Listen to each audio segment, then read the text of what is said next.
ജ്യോതിഷ ഹസ്തരേഖ സംബന്ധമായ ഈ എളിയ വീഡിയോയിലേക്ക് എല്ലാവർക്കും സ്വാഗതം. ഇന്ന് പറയാൻ പോകുന്നത് ഞാനീ പറയുന്ന ഒരു ദിവസം രാത്രി സമയത്ത് ഞാനീ പറയുന്ന ഒരു ദിവ്യമായ വരികൾ ജപിച്ച് പണം വീട്ടിൽ സൂക്ഷിച്ചാൽ അതോടുകൂടി ജീവിതത്തിൽ രക്ഷപ്പെടും. അപ്പോൾ നിങ്ങൾ വിചാരിക്കും അങ്ങനെയൊക്കെ ഉണ്ടോ? ചെയ്തു നോക്കുക. ഇത് ഞാൻ പറയുന്നത്, ഞാനീ പറഞ്ഞ കാര്യം ചെയ്തു ഒരുപാട് ആളുകൾക്ക് ഗുണമുണ്ടായ നല്ല കാര്യമാണ്. ഞാൻ ഈ ആഴ്ചയിൽ ഒരു ദിവസം, ഞാനത് ഏത് ദിവസമാണെന്ന് പറയും, ആ ദിവസം രാത്രി ഈ പറയുന്ന ദിവ്യമായ ഒരു മന്ത്രം, അത്ഭുത താളിയോല രഹസ്യ മന്ത്രമാണ്. ഇത് ജപിച്ച് പണം വീട്ടിൽ സൂക്ഷിക്കുക. അല്പം പണം മതി. ഇപ്പം 500 ആയിക്കോട്ടെ, 200 ആയിക്കോട്ടെ, അല്ലെ നമ്മുടെ ഉള്ള പോലെ പണം നിങ്ങൾ അലമാരിയിലോ നിങ്ങളുടെ പേഴ്സിലോ എവിടെയാണെന്ന് വെച്ചാൽ ഈ മന്ത്രം ജപിച്ച് പണം വീട്ടിൽ സൂക്ഷിക്കുക.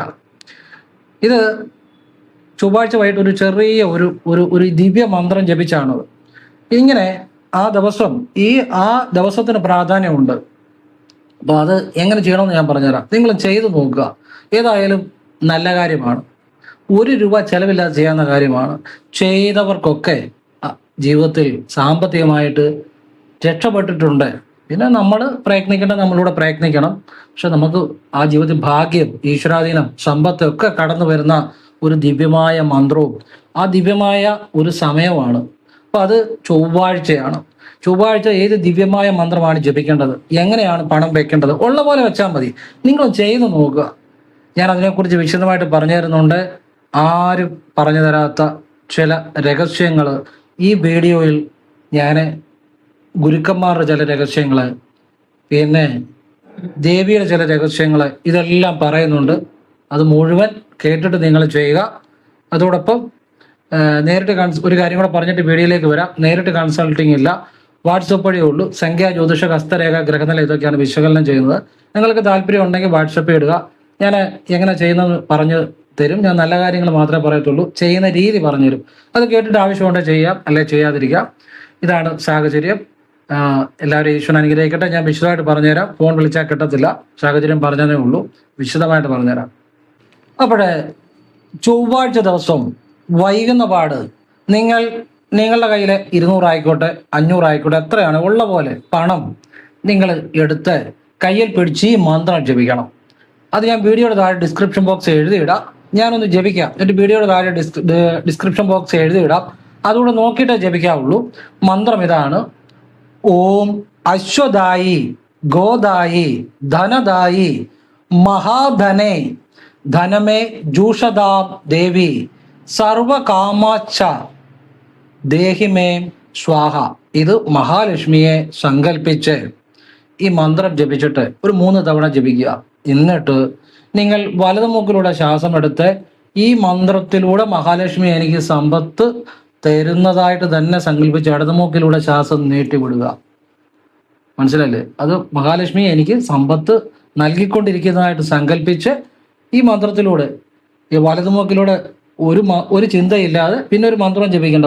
നിങ്ങളുടെ വലതുമൂക്കിലൂടെ ശ്വാസം സങ്കല്പിച്ചാൽ മതി. എന്ന് വെച്ചാൽ ബലമായിട്ട് എടുക്കുമെന്ന് വേണം. ശ്വാസം പോകുന്നതായിട്ട് സങ്കല്പിച്ച് ഈ ഇടതുമൂക്കിൽ കൂടെ മഹാലക്ഷ്മി നിങ്ങൾക്ക് സമ്പത്ത് തരുന്നതായിട്ട് നൽകിക്കൊണ്ടിരിക്കുന്നതായിട്ട് സങ്കല്പിച്ചു വിടുക. അപ്പം മന്ത്രമൊന്നും ജപിക്കേണ്ട. ഈ കാര്യം മാത്രം സങ്കല്പിച്ചാൽ മതി. അതൊരു 3 തവണ ചെയ്യുക. ചെയ്തിട്ട് ഈ പണം നിങ്ങളുടെ ഇടത് കൈ കൊണ്ട് നിങ്ങളുടെ പേഴ്സിലോ അലമാരിക്കകത്തോ പണം വെക്കുന്നിടത്ത് വെക്കുക. ഇത് വേണമെന്നുണ്ടെങ്കിൽ നിങ്ങൾക്ക് പൂട്ടി വെക്കാം. നിങ്ങളുടെ ആവശ്യം പോലെ ചെയ്യുക. ഇത് ചൊവ്വാഴ്ച വൈകുന്നപാട് ചെയ്യുക. നിത്യേന എല്ലാ ചൊവ്വാഴ്ചയും വൈകുന്നപാട് അല്പം പണം ഇങ്ങനെ പ്രാർത്ഥിച്ചു വെക്കുക. ചൊവ്വാഴ്ച രാത്രി നിങ്ങളുടെ സാമ്പത്തിക സ്ഥിതി മാറും. സത്യസന്ധമായ കാര്യമാണ്. ഭഗവാന്റെ പാദം തൊട്ട് ഞാൻ പറയുന്നത്. കാരണം ഞാൻ ഈ ചൊവ്വാഴ്ചത്തെ ചില കാര്യങ്ങൾ പറഞ്ഞു കൊടുത്തവർക്കൊക്കെ അതിൻ്റെ ഗുണമുണ്ടായി. ഇന്ന് ചെറിയ വീട്ടിൽ ജീവിച്ചവരിന്ന് വലിയ വലിയ മാളിക പോലെ വീടൊക്കെ പണിത് അവർ ആ നല്ല ഡെവലപ്മെന്റിലേക്ക് പോയിട്ടുണ്ട്. ചൊവ്വാഴ്ചക്കകത്ത് ചില രഹസ്യമുണ്ട്. നിങ്ങൾ ചെയ്തു നോക്കുക. നല്ല കാര്യമാണ്. ഇത് ചൊവ്വാഴ്ചകൾ ആവർത്തിക്കണം. ചൊവ്വാഴ്ച രാത്രിയാണ് ചെയ്യേണ്ടത്. അപ്പം ഈ പണം നമുക്ക് വേണമെങ്കിൽ ആവശ്യത്തിനൊക്കെ എടുത്തിട്ട് വേറെ പണം വെക്കാം. അതിനൊന്നും കുഴപ്പമില്ല കേട്ടോ. ഒന്നാമത്തെ കാര്യം, എല്ലാവർക്കും സംശയമാണ്. ഈ സംശയത്തിന്റെ ആവശ്യമൊന്നുമില്ല. നമ്മുടെ യുക്തി അനുസരിച്ച് ചെയ്യാം, അതിനകത്ത് തെറ്റില്ല. പണം ആവശ്യം, ഈ വെക്കുന്ന പണം ആവശ്യത്തിന് എടുത്തിട്ട് വേറെ പണം വെക്കാം, അതിനൊന്നും കുഴപ്പമില്ല. മനസ്സിലായില്ലേ? അപ്പൊ ഇത് ഇങ്ങനെ ചൊവ്വാഴ്ച വീട്ടിൽ രാത്രി ഇതുപോലെ ഈ ദിവ്യമന്ത്രം ജപിച്ച് പണം സൂക്ഷിക്കുക. അപ്പൊ പണം നമുക്ക് കൈ പിടിച്ച് പ്രാർത്ഥിക്കുന്നത് വലത് കൈയിലോ ഇടത് കൈയിലോ പിടിച്ച് പ്രാർത്ഥിക്കുക, അതിന് തെറ്റില്ല. പണം വെക്കുന്നത് ഇടത് കൈ കൊണ്ട് വെക്കണം. എന്തുകൊണ്ടാണെന്നറിയോ? ഈ ഇടത് കൈ പ്രവർത്തിക്കുമ്പം വലത് കല ആക്റ്റീവ് ആവും. ഇപ്പം ഇടത് കൈ അല്ലെങ്കിൽ വലത് മൂക്ക് ഇടത് മൂക്ക് എന്നൊക്കെ പറഞ്ഞാൽ ചില വീഡിയോ തിരിച്ചായിരിക്കും കാണുന്നത്. അത് നിങ്ങൾ ശ്രദ്ധിക്കേണ്ട, ഞാൻ പറയുന്ന കേട്ടാൽ മതി. ഇപ്പം എൻ്റെ ഇടത് കൈയായിട്ട് കാണിക്കുമ്പോൾ വീഡിയോ വലത് കൈയായിട്ടായിരിക്കും തോന്നുന്നത്. അത് വീഡിയോ കാണുന്നതാണ്. അത് നിങ്ങൾ ശ്രദ്ധിക്കേണ്ട, പറയുന്ന കേൾക്കുക. ഈ ഇടത് കൈ കൊണ്ട് വെക്കുക എന്ന് പറഞ്ഞതിനകത്ത് നമ്മുടെ ശരീരത്തെ ഇടത് ഭാഗത്തെ അവയവങ്ങൾ ആക്റ്റീവ് ആകുമ്പോൾ വലത് കല റൈറ്റ് ടു ബ്രെയിൻ ആണ് ആക്റ്റീവ് ആകുന്നത്. ഈ റൈറ്റ് ടു ബ്രെയിൻ, വലതു ഭാഗത്തെ ബ്രെയിൻ, അതിലാണ് എല്ലാ രഹസ്യങ്ങളും ഇരിക്കുന്നത്. അതാണ് നമ്മുടെ ഭാവന വർക്കൗട്ട് ചെയ്യുന്ന റൈറ്റ് ബ്രെയിൻ കൊണ്ടാണ്. ഈ ഭാവന കൊണ്ടാണ് സബ് കോൺഷ്യസ് മൈൻഡിനെ ഉണർത്താൻ പറ്റുന്നത്. സബ് കോൺഷ്യസ് മൈൻഡ് എന്ന് പറഞ്ഞാൽ ഈശ്വരൻ, നമ്മുടെ ഉള്ളിലുള്ള മനസ്സ്. അതാണ് യോഗിമാരും മഹർഷിമാരും പല കണ്ടുപിടുത്തങ്ങൾ നടന്നവരൊക്കെ ഭാവന കൊണ്ടാണ് അവർ ഈ സബ് കോൺഷ്യസ് മൈൻഡിനെ ഉണർത്തുന്നത്. മനസ്സിലായില്ലേ? അപ്പൊ അവിടെയാണ് എല്ലാ അത്ഭുതങ്ങളും സംഭവിക്കുന്നത്. അതുകൊണ്ടാണ് ഇടത്ത് കൈ കൊണ്ട് വെക്കാൻ പറഞ്ഞതിന്റെ രഹസ്യം, അല്ല വേറെ കാര്യമൊന്നും അതിൻ്റെ അതില്ല കേട്ടോ. അപ്പൊ ഇത് ചൊവ്വാഴ്ച വൈകിട്ട് രാത്രി ചെയ്യുക. വിശ്വാസത്തോടെ ചെയ്തവർക്കൊക്കെ സാമ്പത്തിക നില മാറിയിട്ടുണ്ട്. ഇന്ന് ഇത് നാളെ മാറുമെന്നല്ല പറഞ്ഞത്. ഈ ചൊവ്വാഴ്ചകൾ ആവർത്തിക്കണം പറ്റുന്ന പോലെ. വിശ്വാസത്തോടെ ചെയ്തു കഴിഞ്ഞാൽ ഇന്നല്ലേ നാളെ സാമ്പത്തിക നില മാറും, യാതൊരു സംശയവും വേണ്ട. ഈ ചൊവ്വാഴ്ചകൾ വീട്ടിലേക്ക് അരിയും സാധനവും ഒക്കെ വാങ്ങി അല്പം വാങ്ങിക്കൊണ്ട് വരിക. ധനധാന്യത്തിന് ഒരിക്കലും മുട്ട് വരത്തില്ല. സത്യസന്ധമായ കാര്യമാണ് ഞാൻ ഈ പറയുന്നത്. ഇത് ഞാൻ പറഞ്ഞ ഒരുപാട് ആൾക്ക് പ്രയോജനപ്പെട്ടിട്ടുണ്ട്. ദാരിദ്ര്യം മാറും. നമ്മൾ ചൊവ്വാഴ്ച അല്പം അരിയോ സാധനമോ ഒക്കെ കുറച്ച് വീട്ടിലേക്ക് കയറ്റുക പറ്റുന്ന പോലെ. അത്ഭുതകരമായ ദാരിദ്ര്യം മാറും. ഇതുപോലെ പണം ചൊവ്വാഴ്ച രാത്രി ഈ ദിവ്യമായ വരികൾ ജപിച്ച് ഞാനീ പറഞ്ഞ രീതിയിൽ ആ ശ്വാസവിദ്യം ചെയ്യണം. മനസ്സിലായില്ലേ? അപ്പൊ ശ്വാസവിദ്യ ചെയ്യുമ്പോൾ ശ്വാസം എടുക്കാൻ വിടുകയൊക്കെ ചെയ്യാം, അതിനൊന്നും കുഴപ്പമില്ല. രണ്ട് മൂക്കും തുറന്നു പിടിക്കുക. മനസ്സുകൊണ്ട് സങ്കല്പിച്ചാൽ മതി. വലതു മൂക്കിലൂടെ ശ്വാസം പോയി മനസ്സ് പോകണം. ഇടതു മൂക്കിലൂടെ ആ ശ്വാസം പോകുമ്പോൾ മഹാലക്ഷ്മി എന്നെ എനിക്ക് സമ്പത്ത് നൽകിക്കൊണ്ടിരിക്കുന്നു, ഞാൻ അനുഭവിക്കുന്നതായിട്ട് സങ്കല്പിക്കുക. അത് മനസ്സ് ആ വലതുമൂക്കിലൂടെ പോയി ഇടതുമൂക്കിലൂടെ പോയാൽ മതി. അല്ലാതെ ശ്വാസം സാധാരണ പോലെ എടുക്കുകയും വിടുകയൊക്കെ ചെയ്യാം, അതിന് കുഴപ്പമില്ല. അതുപോലെ തന്നെ രണ്ട് മൂക്കും തുറന്നു പിടിക്കാം, അതിനൊന്നും കുഴപ്പമില്ല. മനസ്സുകൊണ്ട് ചെയ്താൽ മതി. അപ്പൊ ഇത് ചെയ്യുന്നത് വൈകുന്നപാട് പടിഞ്ഞാട്ട് തിരിഞ്ഞെന്ന് ചെയ്യണം. അതെന്തിനാ പടിഞ്ഞാട്ട് തിരിഞ്ഞെന്ന് ചെയ്യാൻ പറഞ്ഞത്? പടിഞ്ഞാറ് വരുണന്റെ ദിക്കാണ്, സമ്പത്തിന്റെ ദിക്കാണ്. ഇനിയും ഞാനിവിടെ ജ്യോതിഷം ഇങ്ങനെ ഇരിക്കുന്ന പടിഞ്ഞാട്ട് നോക്കിയായിരിക്കുന്നത്. എനിക്ക് ജീവിതത്തിൽ ഒരു സമയവും ഞാൻ ഫ്രീ അല്ല. ഞാൻ ഫുൾ ടൈം വർക്കിലാണ്. ഞാൻ പടിഞ്ഞാട്ട് നോക്കിയായിരിക്കുന്നത്. പടിഞ്ഞാറ് ചില രഹസ്യങ്ങളുണ്ട്. പിന്നെ ഇത് നിങ്ങൾ ചെയ്യുമ്പോൾ ഏത് മുറിയുടെ ആണേലും ആ മുറിയുടെ തെക്ക് പടിഞ്ഞാറേ മൂലയിൽ നിന്ന് പടിഞ്ഞാട്ട് നോക്കി ചെയ്യണം. ഈ വിദ്യ ചെയ്യുമ്പോൾ ഒരു ഹാൾ ആയിക്കോട്ടെ, അല്ലെ നിങ്ങളുടെ മുറി ആയിക്കോട്ടെ, എവിടെ ആണേലും ആ മുറിയുടെ തെക്ക് പടിഞ്ഞാറേ മൂലയിൽ പടിഞ്ഞാട്ട് നോക്കി വേണം ഇത് ചെയ്യാൻ. ഈ വിദ്യ മനസ്സിലാവുന്നുണ്ടോ? ചെയ്യേണ്ട രീതി ചെയ്താലേ ഫലിക്കത്തുള്ളൂ. ചുമ്മാ നമുക്ക് ഇഷ്ടമുള്ള പോലെ ചെയ്താലൊന്നും ഫലിക്കത്തില്ല. അതുകൊണ്ടാണ് ഞാൻ ഇത്ര ക്ലിയർ കട്ടായിട്ട് മൈന്യൂട്ടായിട്ട് ഈച്ച് ആൻഡ് എവറി ആസ്പെക്ട് ഞാൻ പറഞ്ഞു തരുന്നത്. എല്ലാത്തിനും അതിൻ്റെ ഒരു മെത്തേഡുണ്ട്. ആ രീതി ചെയ്യുമ്പോഴാണ് ഫലം ഉണ്ടാകുന്നത്. എന്തെങ്കിലും ചുമ്മാ ചെയ്തുകൊണ്ടൊന്നും ഒരു കാര്യമില്ല. ചെയ്യേണ്ട രീതി ചെയ്താൽ ഫലം ഉണ്ടാവും, അല്ലേ ഫലം ഉണ്ടാകത്തുമില്ല.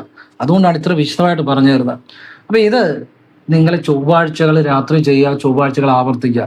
ഇത് ആർക്ക് വേണേലും ചെയ്യാം കേട്ടോ. ഇതിൻ്റെ അത് അശുദ്ധിയോ ഒന്നുമില്ല.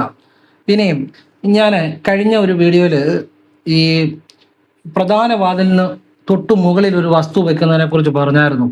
അപ്പൊ അത് വീടിന്റെ അകത്താണോ പുറത്താണോ എന്ന് ചോദിച്ചിട്ടുണ്ട്. പുറത്താണ് കേട്ടോ, അത് പുറത്താണ് ഉദ്ദേശിച്ചിരിക്കുന്നത്. പലരും വാട്സാപ്പിൽ ചോദിച്ചിട്ടുണ്ട്, അത് പറഞ്ഞതേ ഉള്ളൂ. ഇനിയും ചൊവ്വാഴ്ചയും വ്യാഴാഴ്ചയും ഈ സമാധിയായ ഗുരുക്കന്മാരുടെ സമാധി മണ്ഡപങ്ങളിൽ ദർശനം നടത്തി നിങ്ങൾ അല്പം നിങ്ങളുടെ ദക്ഷിണ കയ്യിലുള്ള പോലെ 50 ആയിക്കോട്ടെ 100 ആയിക്കോട്ടെ ഒരു ദക്ഷിണയും സമർപ്പിക്കുക. ഒരു കൂട് സാമ്പ്രാണി സമർപ്പിക്കുക, അല്പം നെയ്യ് സമർപ്പിക്കുക, അല്പം കർപ്പൂരം സമർപ്പിക്കുക. ഇത് ചൊവ്വയും വ്യാഴവും ഗുരുക്കന്മാരുടെ സമാധിയായ സമാധി മണ്ഡപങ്ങൾ, ജനുവനായിട്ടുള്ള നല്ല രീതിയിലുള്ള ഗുരുക്കന്മാർ എന്ന് വെച്ചാൽ സമാധിയായ ശിവനെ പ്രാപിച്ച അല്ലെ സമാധിയായ ഗുരുക്കന്മാരുണ്ട്. ഈ ഗുരുക്കന്മാരുടെ മണ്ഡപങ്ങളിൽ പോയി അവിടെ നിങ്ങൾക്കൊരു ജീവിതമാർഗം തരണേ എന്ന് പറഞ്ഞ് ചൊവ്വയും ശനിയും രാവിലെ ചെയ്യണം. ഇങ്ങനെ ഈ പറഞ്ഞ കാര്യങ്ങൾ സമർപ്പിച്ചാൽ ആ വ്യക്തി രക്ഷപ്പെട്ടിരിക്കും. ഇത് രഹസ്യവിദ്യയാണ്. ഞാനതാ പറഞ്ഞു, ഇത് ആരും പറഞ്ഞു തരത്തില്ല നിങ്ങളോട്, ലോകത്തിൽ തന്നെ ആരും പറഞ്ഞു തരത്തില്ല. ചൊവ്വായും വ്യാഴവും, ശനിയല്ല ചൊവ്വായും വ്യാഴവും. എന്തൊക്കെ സമർപ്പിക്കണം? നമ്മുടെ ഒരു ദക്ഷിണ, അത് നമ്മുടെ ഇഷ്ടമാണ്, നമ്മുടെ മനസ്സാണ്. ഒരു ചെറിയ നെയ്യ്, ഒരു കൂട് സാമ്പ്രാണി, അല്പം കർപ്പൂരം, ഇത്രയും. ഗുരുചരണം ശരണം, ഗുരു കടാക്ഷം പരിപൂർണം എന്ന് വാഗൊണ്ട് ഉച്ചരിച്ച് മനസ്സിൽ ഉച്ചരിച്ച് ഇത് സമർപ്പിച്ച് അവിടെ ഇരുന്ന് അല്പനേരം ഒന്ന് പ്രാർത്ഥിക്കണം, എനിക്ക് ജീവിതമാർഗം നൽകണമെന്ന്. എന്നിട്ട് വെറുതെ ധ്യാനിച്ചിരിക്കുക. ഇത് ചൊവ്വ വ്യാഴം ദിവസങ്ങളിൽ ചെയ്താൽ ആ വ്യക്തിക്ക് ഒരു ജീവിതമാർഗം കിട്ടും. ഒരു ചെറിയ കടകളിൽ ജോലി ചെയ്യുന്നവരാണെങ്കിൽ പോലും സ്വന്തമായിട്ടൊരു തൊഴിൽ ചെയ്യാനും ഒക്കെ അവസരം ഉണ്ടായ എത്രയോ അനുഭവങ്ങൾ, എത്രയോ ആളുകൾ രക്ഷപ്പെട്ടിരിക്കുന്നു. അപ്പൊ ഇത് ഒരു ഗുരു രഹസ്യമാണ്. ഗുരു എന്ന് പറഞ്ഞാൽ ഈശ്വരനാണ്. ഈ ഗുരുക്കന്മാരെന്ന് പറഞ്ഞാൽ ഈശ്വരന്മാർ തന്നെയാണ്. അതായത് ഞാൻ പറഞ്ഞത് സൂക്ഷ്മ ശരീരത്തിലുള്ള മരണത്തിനപ്പുറത്ത് നിൽക്കുന്ന ഗുരുക്കന്മാരെ കുറിച്ചാണ്. അപ്പം അവർ ഈശ്വരീയമായ തലത്തിലെത്തിയവരാണ്. ഈ ഗുരുവിന് നമ്മളെ നയിക്കാൻ പറ്റും. ഗുരുവിന് നമ്മളെ നയിക്കാൻ പറ്റും. നമ്മുടെ പാപങ്ങളെ ന്യൂട്രലൈസ് ചെയ്യാൻ, നിർവീര്യമാക്കാൻ ഗുരുവിന് പറ്റും. ഗുരു വിചാരിച്ചാൽ എന്തും നമ്മുടെ ജീവിതത്തിൽ മാറ്റങ്ങൾ വരുത്താൻ പറ്റും. ഈ ഗുരു നമ്മളുമായിട്ട് കണക്ട് ചെയ്യുന്നത് എങ്ങനെയാണെന്ന് ചോദിച്ചു കഴിഞ്ഞാൽ, നമ്മളുടെ കർമ്മം, പ്രവൃത്തി, മനഃശുദ്ധി അനുസരിച്ചാണ് നമ്മുടെ സോളുമായി, നമ്മുടെ ആത്മാവുമായി, നമ്മുടെ ബോധവുമായി ആ ഗുരു കണക്ട് ചെയ്യുന്നത്. അതെപ്പോഴാണെന്നറിയോ? നമ്മൾ രാത്രി കിടന്ന് ഒരു 1:30-ക്കും 3:30-ക്കും ഇടയ്ക്കുള്ള നമ്മൾ ഡീപ്പ് സ്ലീപ്പിലേക്ക് പോകുന്ന സമയം, നമ്മൾ ഒരു ചിന്തയില്ലാതെ ഡീപ്പ് സ്ലീപ്പിലേക്ക് പോകുന്ന സമയം, ആ ഒരു സമയത്ത് മൈൻഡിന്റെ ഒരു പ്രത്യേക ഒരു തലമാണ്. ആ സമയത്താണ് നമ്മളുടെ ആത്മാവുമായി, നമ്മുടെ സോളുമായി ഗുരു എന്ന് പറഞ്ഞ എനർജി എന്ന് വെച്ചാൽ, ഗുരു എന്ന് വെച്ചാൽ മരണത്തിനപ്പുറം നിൽക്കുന്ന പ്രപഞ്ചത്തിലുള്ള സൂക്ഷ്മമായ ഊർജമായ ഗുരുക്കന്മാരെ നമ്മളായിട്ട് കണക്ട് ആവും. ആ ഗുരു നമുക്ക് ആ അവസ്ഥയിൽ ചില അനുഗ്രഹങ്ങൾ തരും, ചില കഴിവുകൾ തരും. അതൊക്കെ നമുക്ക് ജീവിതത്തിൽ പ്രയോജനപ്പെടും. അതാണ് ഗുരുവിന്റെ രഹസ്യം. ഈ ഗുരുവിന്റെ രഹസ്യം പറഞ്ഞാൽ അത് പരമരഹസ്യമാണ്. ഈ ഗുരു, നിങ്ങൾ ഇപ്പോൾ ഒരു ഗുരുവിന്റെ സമാധി മണ്ഡപത്തിൽ പോയി പ്രാർത്ഥിച്ചു, അത് പക്ഷെ നിങ്ങൾക്കൊരു വഴി തുറന്നു വരിക. പക്ഷെ ആ ഗുരു ആയിരിക്കണമെന്നില്ല. ആ ഗുരുവിന്റെ അനുഗ്രഹം ഉണ്ടാകുമ്പോൾ നിങ്ങളുടെ കർമ്മം അനുസരിച്ച് നിങ്ങളുമായി കണക്ട് ചെയ്യേണ്ട പ്രപഞ്ചത്തിലുള്ള ഗുരു ഓട്ടോമാറ്റിക്കായിട്ട് നിങ്ങളുമായി കണക്റ്റ് ആകും. അപ്പോഴാണ് ജീവിതം മാറുന്നത്. അതിന് നമ്മൾ ഏത് ഗുരുവിന്റെ മണ്ഡപത്തിൽ പോയാലും അതൊരു വഴിയാണ് എന്നുള്ളതേ ഉള്ളൂ കേട്ടോ. അത് മനസ്സിലാക്കുക. സമാധിയായ ഗുരുക്കന്മാരുടെ മനസ്സിലാകുന്നുണ്ടോ? ഇപ്പൊ ഈ തിരുവനന്തപുരത്താണെങ്കിൽ ഒരുപാടുണ്ട്. വട്ടിസ്വാമിയെ, പൂന്തുറ സക്കല സ്വാമി, ബ്രഹ്മശ്രീ നീലകണ്ഠ ഗുരുപാദർ, അസംഖ്യ ഗുരുക്കന്മാരുണ്ട്. ഇനിയും പല സ്ഥലങ്ങളിലും ഉണ്ട്. ഞാൻ തിരുവനന്തപുരത്ത് എടുത്ത് പറഞ്ഞതേ ഉള്ളൂ. അപ്പോൾ നിങ്ങൾക്ക് നമ്മുടെ അടുത്ത് ഈ സമാധിയായ ഗുരുക്കന്മാരുടെ ജെനുവിനായിട്ടുള്ള നല്ല രീതിയിലുള്ള നമുക്കറിയാവുന്ന സത്യസന്ധമായ ഇതുപോലെ സമാധി മണ്ഡപങ്ങളിൽ പോയി ഇരുന്ന് ഈ പറഞ്ഞ ചൊവ്വായും വ്യാഴവും രാവിലെ പോയി ഈ പറഞ്ഞ കാര്യങ്ങൾ സമർപ്പിച്ച് പ്രാർത്ഥിച്ചാൽ ഗുരു കടാക്ഷം ഉണ്ടാകും. ചിലപ്പോൾ ആ ഗുരു ആയിരിക്കത്തില്ല നിങ്ങളെ നയിക്കുന്നത്, ആ ഗുരു നിങ്ങളെ അനുഗ്രഹിക്കുമ്പോൾ നിങ്ങളുമായിട്ട് കണക്ട് ആകേണ്ട ഗുരു, നിങ്ങളുടെ കർമ്മവുമായിട്ട് കണക്ട് ആകേണ്ട ഗുരു ഏതാണോ, ഒരു ഗുരുവിന്റെ അനുഗ്രഹം ഉണ്ടാകുമ്പോൾ എല്ലാ ഗുരുവിന്റെ അനുഗ്രഹം ഉണ്ടാകും. അപ്പൊ നിങ്ങളുമായിട്ട് കണക്ട് ആകേണ്ട ഗുരു പിന്നീട് നിങ്ങളുമായിട്ട് കണക്ട് ആകും ഓട്ടോമാറ്റിക്കായിട്ട്. അതാണ് ഇതിന്റെ രഹസ്യം. അപ്പൊ ഇത് ജീവിതത്തിൽ ഒരു വലിയ പരിവർത്തനം വരുത്തുന്ന കാര്യമാണ് ഞാനീ പറഞ്ഞു തന്നത്. ലക്ഷങ്ങൾ കൊടുത്താലും ആരും പറഞ്ഞു തരാത്ത ഗുരുവിന്റെ രഹസ്യമാണ് ഞാനത് പറഞ്ഞു തന്നത്. ഇത് ആർക്കും ചെയ്യാം. ഇനി സമാധി മണ്ഡപത്തിൽ പോകാൻ പറ്റാത്തവര് രാവിലെ കുളി കഴിഞ്ഞ് തല തോർത്തി കഴിഞ്ഞ് വസ്ത്രം കൊടുത്ത് കൈയും കാലും മുഖവും നനച്ചിട്ട് കുളിമുറിയിൽ നിന്ന് വെള്ള വസ്ത്രം കൊടുത്ത് വടക്കോട്ട് തിരിഞ്ഞു ഗുരുചരണം ശരണം, ഗുരു കടാക്ഷം പരിപൂർണം, മഹാഗുരുവെ, ഇനി ഈശ്വരനെ സങ്കല്പിച്ച്, മഹാഗുരുവെ എൻ്റെ ജീവിതത്തിലേക്ക് കടന്നു വരണേ, എന്നെ ദിവസവും ഗുരു തന്നെ പ്രവർത്തിക്കണേ, എന്നെ വഴി കാട്ടണേ, എനിക്ക് ജീവിക്കാൻ ആവശ്യമായ സമ്പത്തും ഐശ്വര്യം എല്ലാം നൽകണേ. ആ ഗുരുവിന്റെ പാദങ്ങളിൽ മഹാഗുരുവെ ഗുരുചരണം ശരണം, ചരണം എന്ന് വെച്ചാൽ പാദം, ഗുരുചരണം ശരണം, ഗുരു കടാക്ഷം പരിപൂർണം എന്ന് ഈശ്വരനെ ഗുരുവായി സങ്കല്പിച്ച് പ്രാർത്ഥിച്ചാൽ മതി. അവരുടെ ജീവിതത്തിൽ അന്ന് തൊട്ട് മാറ്റങ്ങൾ ഉണ്ടായി വരും.